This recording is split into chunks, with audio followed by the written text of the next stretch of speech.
Chapter 2, Faith in the Storm. That night at the captain's table was interesting, to say the least.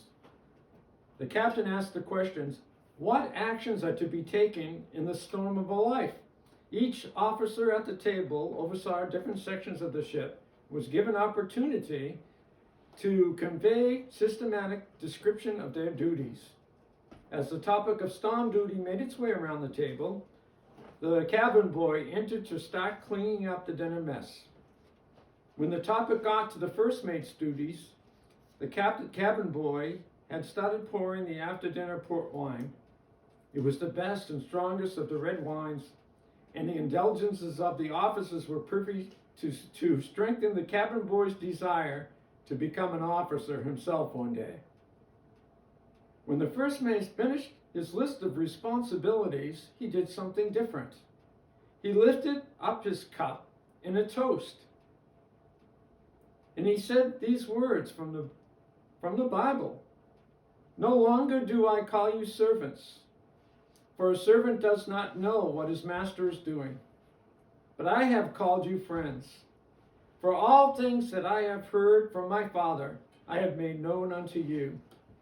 Greater love has no one than this, than to lay down his life for his friends. And I want each of you to know, even if it were just one person to be saved, I would give my life for that one person. Now drink with me, for I will be with you only a while longer. And standing alone in the corner in the candlelit room, the cabin boy considered this to be a most sobering type of toast. The mood of the captain's quarters turned quite somber as well, as clouds started drifting from the ocean above and pressing down like heavy weights on board. The captain rose from the table and asserted, officers, you know your jobs well. Now man your stations. I do believe the storm is upon us. And with that, the captain's quarters cleared, leaving only a bewildered cabin boy behind. How did he know there would be a storm? He began clearing the tables and the dishes and watching everything. At night, as the night progressed and the waves pounded on the ship, the cabin boy was pondering, why are we going into a storm? The men finished battering down the hatches and furling the mainsails. Nothing more could be done but to ride out the storm. And the ship listed violently back and forth, swaying on its beam ends. The wind shook the rigging until the topsail of the main mast began to unfurl. When the captain saw that happening, he shouted to the boatswain, who was in charge and responsible for the rigging, your topsail's gone footloose. Get someone up there to secure it immediately. The ship arched violently, rolling further, deeper into the topside of the waves, crashing against the ship. The crew had no longer any other choice but to go below deck. In the midst of the thunderous, roaring wind and sea, the boatswain cried back to the captain, there's no one to secure the mainsail. When he answered, the captain returned with a reply, Captain, the main crew is below deck. No one is willing to take the risk. It's suicide to go up there now. The captain shouted, boatswain, it's your responsibility to man that mast and furl that sail. The entire crew's life depends on it. If the sail unfurls in this wind, the main mast will break, and I foresee great harm to the ship and many lives lost because of your insubordination. Now get up there and do your job. However, the boatswain, not listening to the captain, had run to get below deck with the others. The first mate saw that there was no man left to save the crew, so he knew what he must do. Captain, I will go. Without hesitation, he secured a rope around his waist and began climbing the rain-slicked wooden yardarm toward the crosstree. The horizontal beam on either side of the mast anchored the shrouds to the crosstree, where already loosened, putting the mast in danger of splitting in half. The first mate struggled across the crosstree beam, securing the sail, using a marlin spike hitch to tighten the loose ropes. Struggling to hold on, he felt the pelting rain like sharp thorns piercing his exposed skin, making it difficult to steady himself. But he was determined to save the ship. A thunderous gale battered the first mate's body as though his way back to the main mast. Suddenly, without warning, the ship lurched violently to the port side, and he lost his grip, and the loose rigging caught hold of his arm. The force smashed his hands open, and as it did, it pierced right through the marlin spike that was at his left. And with his back up against the mast, the ship pitched to the starboard side, tossing his other arm in the other direction, piercing his other hand into the marlin spike on the opposite crosstree.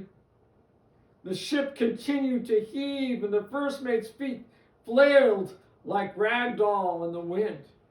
And the beating force of the crashing waves against the ship then slammed his legs against the side of the crosstree, which had broken into a sharp climbing peg, impaling both feet. The captain could not bear to look. He turned away as the first mate called.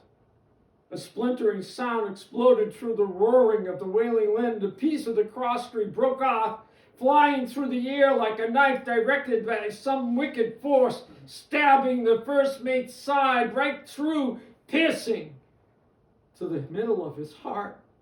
And the water and the blood flowed down, and his lifeless body hung from the mast. Sunrise brought an uncomfortable stillness among the crew as they swabbed the debris from the deck of the Storm. A few of the crew members recovered the first mate's body to prepare it for a proper burial. The captain broke the silence by shouting orders, but he refused to look in the direction of the mainsail. He called for the navigator to adjust the course, and he went about his business as if nothing had happened. The cabin boy watched in disbelief and thought to himself, the captain knows the first mate. He knows that he sacrificed his life to save the ship, yet he doesn't even seem to care. Is this how the captain operates and functions, even when a crew member is lost? I don't think I could ever be that hard-hearted. He recalled the first mate's toast of the night before, and as he did, remember that he said he would give his life for us.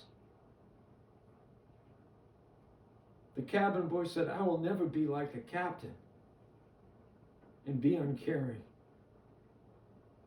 And I don't know if I have the strength to be as the first mate, to give my life to save others. The cabin boy busied himself with his duties, but couldn't help but also overhear the crew. They all agreed.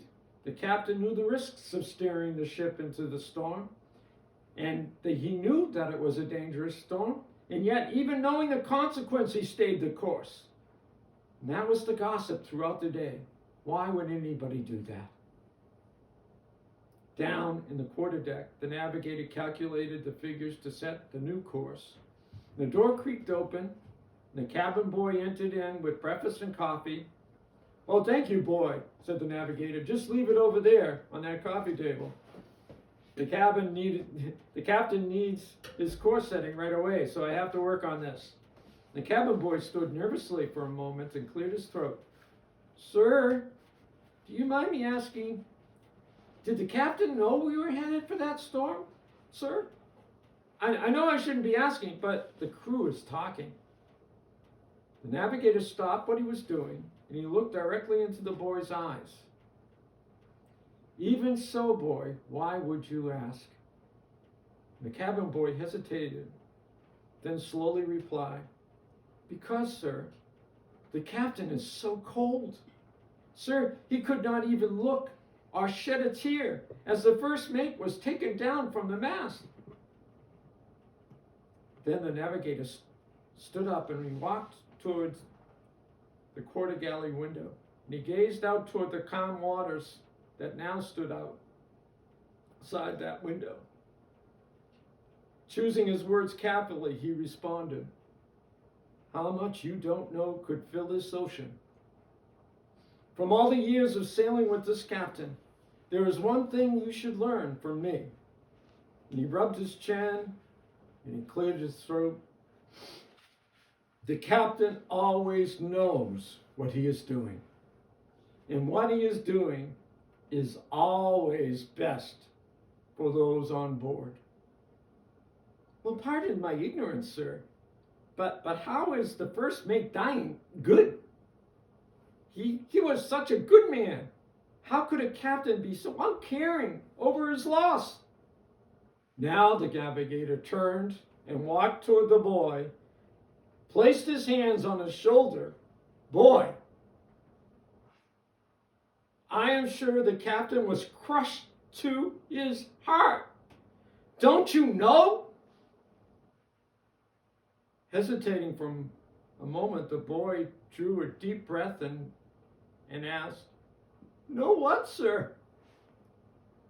Holding back his tears, the navigator revealed the truth. The first mate was the captain's only son.